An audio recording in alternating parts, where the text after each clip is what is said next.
علماء یو خبره لیکلې ده چې ماشوم چې د مور او پلار مړ شي د دې یو لوی حیثیت دا ده چې په قیامت کې څو وخت کې حساب شروع شي دا ماشوم براشي او د خدای په حضور کې به ولاړی او تر هغه پورې به جنت ته وای نه زما چې سو پورې مې د خپل مور او پلار ځان سره بوتلی نه.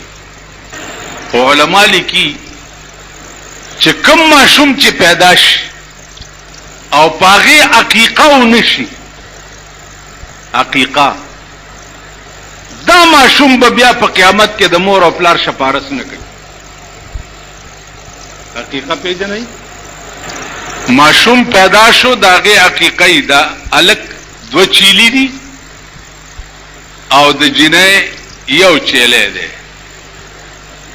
چیلې معنا بکره یا یو ګډ ده یا دو ګډان یا یو چیلې ده یا دو چیلی دي. دا بکای کلا اوس دا پښتنو باندې مم روزانه غوګونه شنش زوی می شوه دی چې حقیقت په سویم ورځ وکم هغه ورځ دوی ته اوس پته نشته. زه وایم اوس می چاته وی چې هر سړی د وجلو دی هر سړی خدای داسې اختیار راکړي چې په پاکستان کې مې یو څو قلاګانې د سرونو جوړې کړې د خښتو په ځای مې پکې سرونه کېښوي هر سړی د وجلو. نو زوی راوړوله تکړه وې سټه دی وځو په حقیقي ورځ نه پیژنې چې حقیقي په سویم ورځ کې د حقیقي ورځ اوس واورئ اومه ورځ به یو چیلې یا دوه چیلې حلاله یا څوارلسمه ورځ یا یویشتمه ورځ یا څلوېښتمه ورځ اوما څوارلسمه یویشتمه یا څلوېښتمه په دې څلورو کې دي چې په هر یو برابرې راتلو او حقیقت یې پې وکړه دا ماشوم به په قیامت کې بیا د مور او پلار شفارس کوي او که دا حقیقت په کوم ماشوم نه شوي نو دا ماشوم به د مور او پلار شفارس نه کوي. اوس د یو سړي ماشوم مو شو وسی نشته د چیلې اغستو چې وسی نشته نو په ملنګ باندې کلنګ او تاوان نشته خوارې غریبې زکات در باندې نه دی فرض نو حقیقت خو سنت شی دی اړه دی او پیسې نشته نو په ملنګ باندې کلنګ او تاوان نشته. نو دا ماشومان به د مرګ نه وروستو اوس یو سوال بل دی دا خو د مسلمان د ماشومانو پوزیشن دی د کافرو ماشومان چې مړ شي د بلوغ نه وړاندې اب چرته ځکه چې هغه خو څه ګناه نه دا کړې کا لوی شوی نه دي چې کفر کړی دی بت ته سجده کړې ده یا نور څه کړي یا نور څه د کال مر شو د 2 کالو مر شو د 3 کالو مر شو د کافرو بچي دا به چرته کته وی چې د کافر بچی دی په دوزخ کې وي نو دلا کفر کړی نه دی او په دوزخ کې اچول دا خو ظلم نه دی. یو سړی چې ګناه نه کړی او ته په جیل کې واچې دا ظلم نه دی نو دې سب معصوم کفر کړی نه دی او خدای پاک په دوزخ کې واچي نو دا زیاتې نه دی. تاسو خیال را علماء لیکي چې دا معصوم چې دی د کافر چې د بلوغ نه وړاندې مړ شي دا به په برزخ کې وي. برزخ یو ځای دی د جنت او د دوزخ په منځ کې چې نه جنت ته او نه دوزخ ته یو د آرام او د سکون ځای دی. نو د کافرو اولاده چې دا به په برزخ کې وي. جنت کې به ځکه نه چې د کافر اولاد دی دوزخ کې به ځکه نه چې کفر لا عملی طور کړی نه دی دا به په برزخ کې یو کار به ور سره کیږي چې مور او پلار څه وخت کې جهنم ته لاړ شي نو په جهنم کې چې دا مور او پلارې سوځول کیږي نو د دې بچو دا تصویرونه به ورته په جهنم کې خودل کیږي. دا خودل کیږي به دې د پاره ورته چې دا مور او پلارې دا سوځیدل خه محسوس کی چې وا خدای نو زه خو تبای ما دا ما سره زما ماشوم ولې سوځي لګیا دی. اگر چې جسمانی طور به ماشوم په جهنم کې نه، تصویر به دې مور او پلار ته خودل کیږي چې دا مور او پلار خپ دې جهنم کې پیوريت شي. عزیزانو دا خوب د جناب رسول الله صلی الله علیه وسلم بل یو ځای ورته وخودو چې هغه ته جنات عدن وای. پیغمبر چې څو وخت ورنږدې کو ورته وخودو چې هاذا جنات عدن، دا جنت عدن دی. حضور چالته دننه دتلو کوشش وکړو نو جبرائیل ورته وی چې نه لا دلته دننه دتلو ساوخ شتا. نو رسول الله صلی الله علیه وسلم به د وفات نرستو په جنات عدن کې وی. هغه ته لاورز شتا چې ته جنت عدن کې به. اوس عزیزانو تاسو به وایي چې قبر خو دومره غوندې ځای دی، دا دومره لوی لانجه پکې څنګه چل کیږي کنه جی؟ دا واورئ حدیث کې راځي چې دا قبر د مرګ نه پس دومره نه چې دا تا پکې څومره مړی یې دی. دا قبر دومره لوی شي لکه دې نه چې څومره ستا په نظر باندې اسمان ښکاری، دومره لوی شي. دا دومره ځای نه او بیا ورته دوه کسه چې راځي نو آتاه ملکان، دوا سپایان ورته راشي. دا دوا سپایانو دوا قسمه شکلی، یا خو دومره خسته شکلی چې سړی ورته وګوري بالکل لیونیش، او یا دومره بدرنګ شکلی چې سړی ورته وګوري ډوړتی بوټوزي. نو کې نه چې کې نه نو ورته وای چې د رسول الله صلی الله علیه وسلم تصویر ورته وخی چې ما كنت تقول فی حق هذا الرجل، د دې سړي متعلق د دنیا کې څه وی.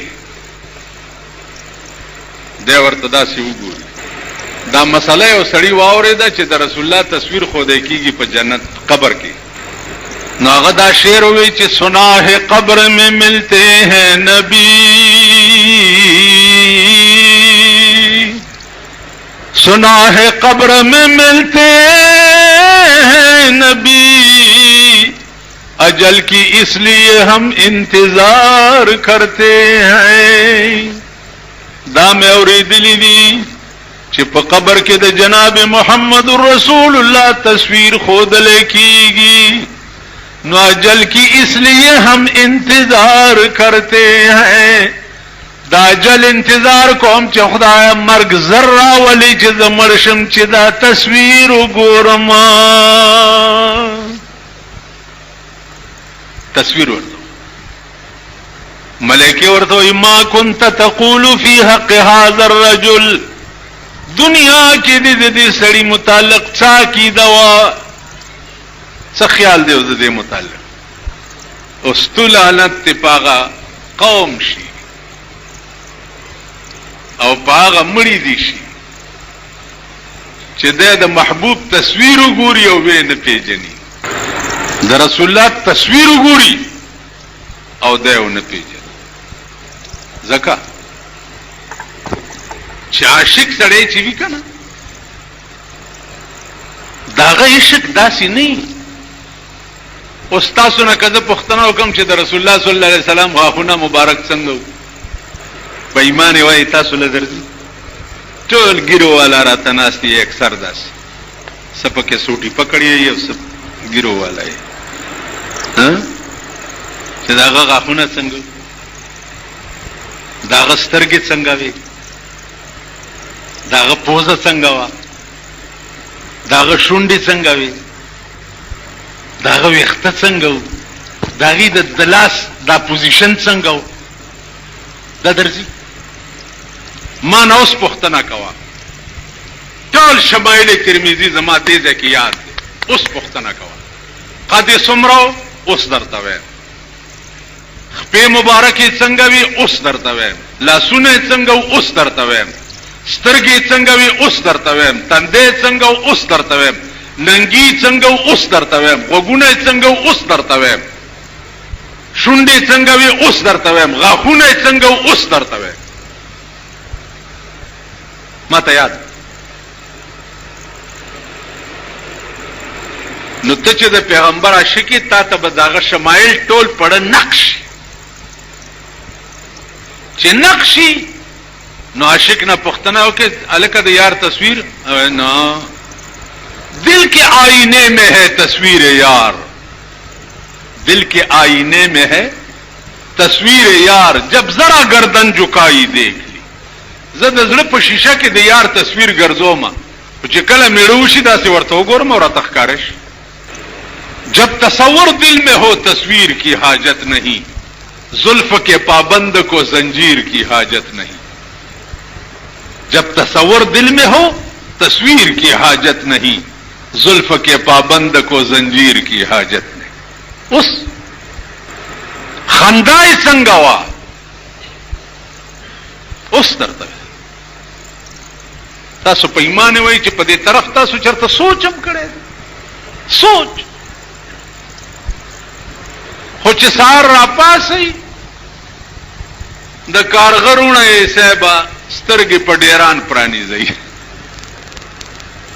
سار چې را پاسي کارغه چې سار د خوب را پاسي په پونه کې ناسي شپه تیرګي خو چې داسې پرانی سترګې نو ډیران ورته ښکاري شي بس په ورشي غول خوراک شروع مونږ چې سار را پاسي غول خوراک شروع بس خو څه غول خورو لګیایو ګډې وډې کنزل باد رات و بیا پکې اخبار راشي اخبار چې پکې راشي صاحب نن خو ملک پلانی طرف ته ټیپر شو نن پلانی طرف ته ټیپر شو د سړیتوب خبره په ایمان وایي چې ما په زندګۍ کې چرته وانه اورېده چې اخبار کې لیکل بل اوس ته اوس وایه چې نن یو کار شوی دی نن پرون یو شوی پاوی جاس کې د قومي اسمبلی ممبر په کلاشنکوف ویشته دی پاوی جاس کې فیصل آباد تتلو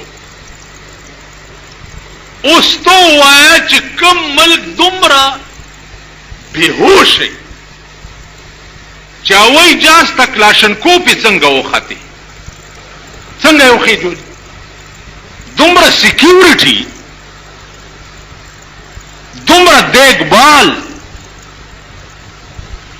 او هغه نه بعد کلاشنکوف یاوی جاس ته وختی څنګه او بیا د قومي اسمبلی ممبر په جاس کې ولا داستا ملک شو الا ویدل ته پودر والا رونی سي عربو ته امریکای ته پودر لیږي او چې څنګه کلاشنکوف او اجازه ته خاطې شي نو دغه سي کلاشن پودر هم خيږي کنه تاسو خیال راغی دا ستاد ملک سکیورټي ده یو تقریر مې کړو د یحیی خان په زمانہ کې نو زیونی ومه او تقریر مې کړو په ټل کې یحیی خان مارشل الله خیر دې دې نه بوتلم کوارټ جیل کې او چې مارشل الله عدالت کې پیش کړم نو سلور تانیداران او یو مجسټریټ را سره پیش د څه ویلي دي ویجید دا ویلي دي چې د جشن پاکستان پشپا باندې یو پاک د کیسټو دکانونو کې د بلو پرنټونه مچلوي کما مورخودی دا چې تاسو په دې کې نه کوي تیر ورځو کې مکته چې دلته د کیسټو دکان کې دننه سړی مړ پروت دی او ښځه ته پروته او الاړه پرشکا کې و چې دننه کته سړی مړ پروت نبی نظیر په حکومت کې خو حد حد هغه بيدینی هغه عیاشي هغه په مور سورېدل په لونو سورېدل هر سړی نه د کچنۍ او د ډمې بچی جوړ شو د دې ملک لویه ترقي چې دغه دا ده چې کمپلیټ ملک ډم شو تاسو سال جوړ کړی دی په دې خپل دکانونو کې. څه خبره مې کوله؟ سلور تانیداران را سره پیش یو مجسټریټ. نو ما دا ویلی چې د صدر په کلب کې پاگل ډانس کیږي. اما لیدلې دی زه د بجلیګر ایس ډي او سره تللی وم، لرې ودرولم وی چې راشه چې تماشه یې وکړي چې بیا په تقریر کې ویلی شي. ما لیدلی نو ما د لیدو خبره په ټل کې جلسه کې وکړه، په 3 لکه خلکو کې مې وویل. سی آئی ڈی والاو د صدر کلب نه صدر هاوس جوړ کو او مجسټریټ په دستخط کو. جلسه د ما ټل کې وا، سی آئی ډي والا او مجسټریټ پانګو کې شپه وا او مجسټریټ په دستخط کو. نو صدر هاوس چې شو نو بیا توهین صدر شو. چې توهین صدر شو نو 16 مارشل الله کې ما باندې دفاع لګولاو چې مارشل الله عدالت کې پیش کړم، تانیداران را سره پیش شونو. میجر میاں خان نامه واغه ټوپای په سر کړو، پاسې دو پتانیدارانو کلمه تیر کړه چې د سیویلی دي چې په صدر هاوس کې پاگل ډانس کیږي. ویلاو جی ویلی دی کلمه سلورو واړو مجسټریټ هم تیر. ما تو مارشل اللہ عدالت ہوئی کہ ابھی مالا بھی میں کچھ کہہ سکتا ہوں؟ ویلے ضرور، آپ پہلے آدمی ہے کہ مارشل اللہ عدالت میں آپ کو اجازت ملتی ہے کہ آپ جو آبجیکشن ان کے اوپر کرنا چاہتے ہیں کر دیں. مالجی یہ تھانے دار جو ہیں ان کا کام ہے جھوٹ کہنا اور جھوٹے کلمے پڑھنا، اور یہ مجسٹریٹ ان کا امام ہے. آپ ذرا بار سے 3 پتھر منگوائے. مالدری کانی رو واڑا بار نو بارا کچرو کې ککواټ کې ملي دلی دا کوتکانی غوندې پراتی ادري کانی رو وخت ماته لیل یو تانیدار لمه لاس کې ورک مالو آیا چې یو 2 3 پخما دي خزه پدری کانی طلاق چې تام د سی ویلی او ما ته پته ما خو د سی ویلی نو من کړې دم نه ویلي کلمه هم تیر کم خر بچیا چې عمر لذي طلاقی اگر میجر ورته وي او کرنیل چې بولو جو کچھ مولانا صاحب کہتے ہیں ویسے کہو. کو یو تانیدار میں خزہ طلاق کړه، په بل میں کړه، په بل میں کړه، په بل میں کړه، سلور واړه تانیداران میں طلاقیان. د مجسټریټ نمبر راغی اکانی می تیواغست اغلا ملاس کې ورک مالوا چو ویل جی تازه واده می کړی دی، ویل تازه واده می کړی دی، غرکوه می مخو کلمه می تیر کمال چې نوې طلاقی دی کمایله بخوند کی. ا میجر میاں خان ورته وی عدالت والا چې اے مجسٹریٹ بولو نہیں تو ابھی تمہیں جہنم بیچتا ہوں. تمہیں شرم نہیں آتی؟ ان کی شان و شوکت کو دیکھو، تم نے جھوٹا کیس بنایا اس کے اوپر، ان کے چہرے کو دیکھو زیو خودم دته وګورئ دا د دې قابلیت چې تاسو په دروغ کیس جوړ کړي. بس په مجسټریټ میں 3 طلاق او غردلا وسم شتا او اخزم ور سره ده نوې طلاقی میکړو. تاسو خیال راغی دا زمون ملک دی او دا زمون وطن دی. دغه لدوی ډیر تکړه دي. دی مولا پسې ګرځیدل تما پسې بار ولاړی هغه روټو والا سره لیکي چې دای چرته پندت نهرو خو نه وجني. خیال امر غاله کازو پندت نهرو وجنم زه خو هم چې تاسو اهل د دې نه یې چې د دې ملک نظام چلوي او د دې ملک حکومت چلوي. ملک درنه تباکیږي لګیا غرکی نن ستاد ملک د ډیر لوی وزیر بیان دی چې ز قبایل له د ووټ حق ورکو، د ووټ حق ورکو. نو مال په دې غیر قبایلو کې چې د ووټ حق د سمل کې ټیپر کو چلا اوس قبایلو له د ووټ حق ورکو. اول ملکانو په 50,000 روپیا غسته بیا به نور خلکم په پیسو عادت شي او دغه د قبایلو سرمایدار په پیسو ورنالي او دغه دغه د وزیرستان یو سېنیټر ناستو هم سیکي سره داسې بونډای غوندې کیره نو دا چل دی چې صاحب میش پیژنې میش معنا مونږه میش اوس نیمه ګنټه تیره شو دی یعنی میش زه پاسې او سیکټي ماته وایي چې ولې دي مال وړاندې مې خیال چې دا قیامت لري دی خو اوس نږدې راته ښکاري ویل ولې مال چې دام پکې سینیټر دی دام د سینټ ممبر دی زه په خبره نه پوهېږم چې بیچ بیچ بیچ بیچ بیچ بیچ کوي لګیا دی ګنټه وشوه دی به په سینټ کې څه وایي نو چې مړه خبره خلاصومه بلا توره ورپسې وای زاغان کې ناسته په سر د سر وې توتیان ته لاندې د ځان ویرونه کوي زاغان کې ناسته په سر د سر وې توتیان ته لاندې د ځان ویرونه کوي رزیلال پاسی عبدالعظیم په شریفانو اعتراض نه کوي دا شعر ښه یاد کوي زاغان کې ناسته په سر د سر وي زاغ هغه مارغه ته وایي چې دا په ډیرانونو مردارې خوري هغې ته څه وایي خولې وخوځوئ زاغ ورته وایي نو زاغان کې ناسته په سر د سر وي توتیان ته لاندې د ځان ویرونه کوي رزیلال پاسی عبدالعظیم په شریفانو اعتراض نه کوي مردار خانه په ملحالونو کې ناستی او شریفان د ځان ویر د رسول الله صلی الله علیه وسلم سره چې د دې قوم مینه وې نو دا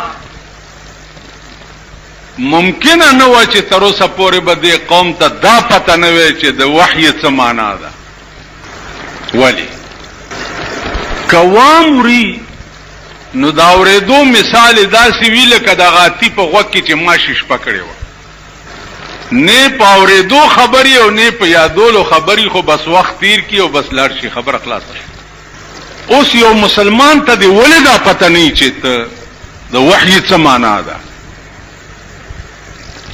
ولی ځکه چې وحی خو په اسلام کې یو اهم شی دی که دا ستا ټول نظام اسلام چې دی دا خو د وحی په ذریعه باندې دی اوس د وحی معنا دی یو مسلمان قوم ته ولی تھرو آؤٹ مسلمان قوم ته دی ولی پته نه بل یو راغی وی چې جنت ته جنت ولی وی دغه یو ته په غوسه وما خو هغه ته مې څه ونه وي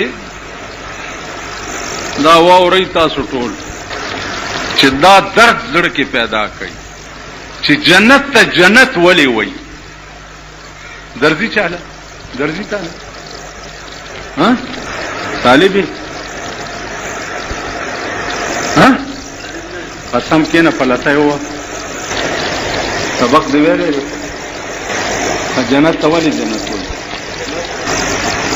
دی وی داوا وکړه چې زه په پوهېږم داوا دی غلطه ده ماما خپنش وای جنت ته ځکه جنت وای چې دا همیشه د پاره مسلمان د پاره د آبادۍ او د سکون ځای دی ما درته وی چې د لفظ جنت څه معنا ده لفظ اوس لکه ته انسان یې که نه ټیک ده د دې لفظ انسان څه معنا ده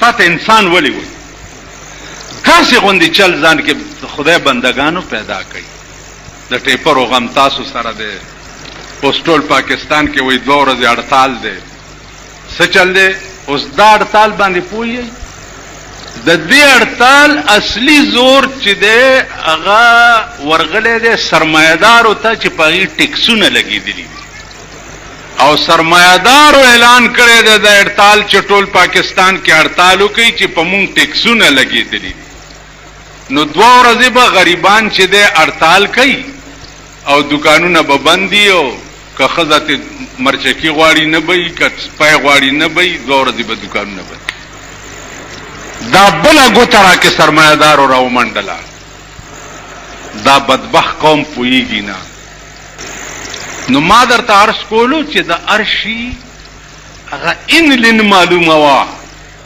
جنت جن یجن دا ماده ده عربی لغت کې. جنین هغه ماشوم ته وایي چې د مور په خېټه کې وي او پټ وي. جنت معنا پټ، جنت معنا پټ. جنین هغه ماشوم ته وایي چې د مور په خېټه کې وي او پټ وي، ځکه ورته جنین وایي. جنا ډال ته وایي چې د جنگ په وخت کې سړی ډال استعمالوي، یو لاس کې توري بل لاس کې ډال وي، ځان بچکی پټی د ډال نه او بل وهي، هغې تم جنه ځکه وایي. دا ماده د جن یا جنو. نو جنه ورته ځکه وایي چې سړی تېنه شاته پټ وي. خیال هم راغی. جنت ته جنت ځکه وایي چې قرآن کې راځي مدهامتان، مدهامتان. د دې جنت دا پاس طرف به د ونو د وجه دومره ګڼ وي چې هغه لاندې حصه به تښکاري نه، پټه به وي بلکل. داسې قسم سبزی او آبادی به وي پکې چې ما فوق طرف نبا ما تحت نخکاری. نو جنت ته جنت ځکه وایي چې د ډېر ګڼوالي د وجه نبا لاندې حصه د پاس طرف نه نخکاری، دی وجه ورته جنت. انسان مې درته وویل، تا ته انسان ولې وي؟ تاسو ټول انسانان یې، ما ته ولې انسان وایي؟ اوس یو سړی چې په دې نه پوهېږي چې هلکه ته څه بلایې، وایي زه انسان یم. د انسان څه معنا ده؟ وایي بني آدم یم که نه. ښه بني آدم څه معنا ده؟ سړی یم که نه. نو سړی یې خره خو نه یې، خو سړي څه معنا ده؟ انسان د انس نه ماخوذ دی.